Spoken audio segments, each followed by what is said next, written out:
So you did it. You finally committed to a meditation practice in the hopes perhaps to quiet your overactive mind or generate and feel these blissful energies that everyone's talking about when they meditate. But this is not your experience. You're starting to find out that meditation actually creates some anxiety and stress, and this is your experience while you sit down and meditate.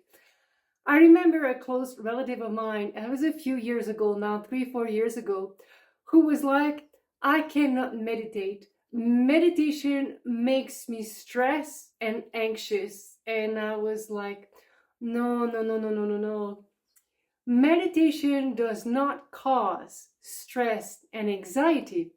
What it does is it makes us aware of our own stress and anxiety that we usually not paying attention to because we're too busy with life, work, being on the phone, whatever the case might be. Now, this theme is coming up again, and today I would like to explain to you 3 reasons why you might be experiencing stress and anxiety while meditating.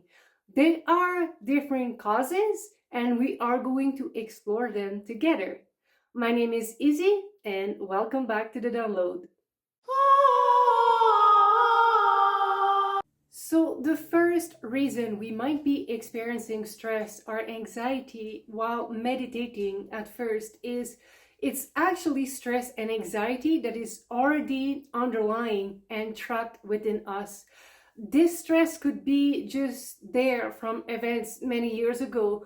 And I'm not talking about like full blown post traumatic stress disorder here, but just little dissonance that we haven't really processed yet, and then therefore it is stored in our vessels. So when we actually sit down and relax and want to meditate, then this thing comes back to the surface to be acknowledged and released. There's also the component of our environment, like the news, and maybe we're on a path that we're deciding we want to make a big career change or something like that, that it's just in the back of our mind, and it may not be necessarily affecting us, like we're not losing sleep over it. We can function no problem, but most likely is when we actually sit down and become quiet, this stress shows up as the need to wanting to be distracted. So this is where we sit down and we're like, oh no, I have to grab my phone, or be always occupied so we don't have to manage this stress. So obviously, as we sit down on a mat or on our cushion or start a meditation practice, this underlying stress will come back to bubble up so we can release it. And again, it could be environmental, the news that we watch and all the things that are going on in the world, but we're like, yeah, but you know what? My life is not too bad. I'm doing good right now. I have a roof over my head and I get paid. I have food in the fridge. But yet these little things, when we really quiet down, can come back to the surface. The second reason you might be experiencing stress or anxiety while meditating is our ego. Our ego is essentially the character we identified with. So essentially, as long as our mind is engaged, it's playing this character. But as soon as we want to quiet our mind and quiet our thought, this character starts acting like a little child because it wants attention. It's like, hey, his existence start to feel threatened because he's not getting attention anymore.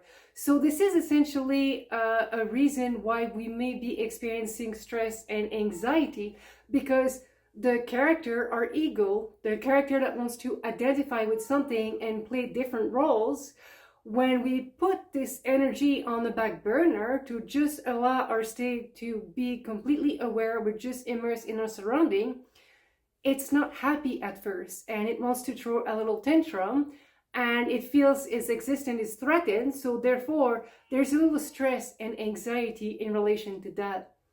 There is also a component of Well, first, peace and calm can be incredibly triggering if our ego is used to chaos. If we have perhaps experienced peace and periods of peace in the past, but then it was disrupted, maybe we have like a negative thinking that tells us, hey, being peaceful is dangerous. So again, it's all about taming our identity and starting to feel when our ego is coming up during a meditation and calming it down and be like, no, it's okay. You're still there. I'm not pushing you away. I'm not rejecting you. I'm not killing you like the ego did. And we're just taking a little break from playing these games. We'll be back. Everything's good. And this is it. So a third reason why one might be experiencing stress or anxiety while meditating is we are ungrounded and not properly anchored. We are a bioelectrical vessel. We have an electromagnetic field, and therefore we are constantly, or supposed to be constantly, in contact with Earth. And this contact with Earth allows for proper energetic exchange. But if we're constantly wearing shoes that have rubber sole, therefore this connection is broken. Like the electromagnetic field is completely insulated from the Earth. And what it does, it encapsulates us energetically. And now it's like our energy cannot move and flow properly. It just gets trapped there and it doesn't know what to do. So this can also cause stress and anxiety because things get amplified. And another factor of that too is if we spend too much time on our phone or doing really mental activities, which is kind of what the world is and our society is at this point. We're constantly thinking about what to do next, and what that does as well is it brings all of our life force up into our head and create excess energy, which makes it more difficult to control our thoughts, quiet our mind, because this energy is there. So it wants to engage. It wants to do what energy does, and it's supply the brain with thinking abilities. But essentially, we want to guide this energy back down. And again, if our feeling sensing center has this excess, but it cannot properly interact it and release it into the Earth, then we may start feeling stress and anxiety because of that.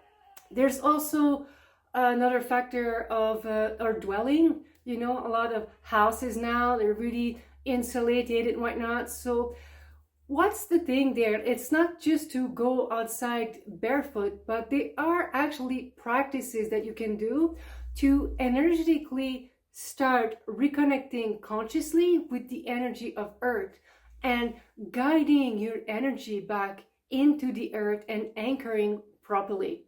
You can find a lot of anchoring videos online, but if this is a thing that you would like to explore more deeply, I'm currently hosting webinars about anchoring properly. And it's essentially like us meditating while I guide you. It's like a guided meditation as well as light language to grow our root consciously back into the Earth and relearning how to cycle this energy into the Earth for emotional wellness.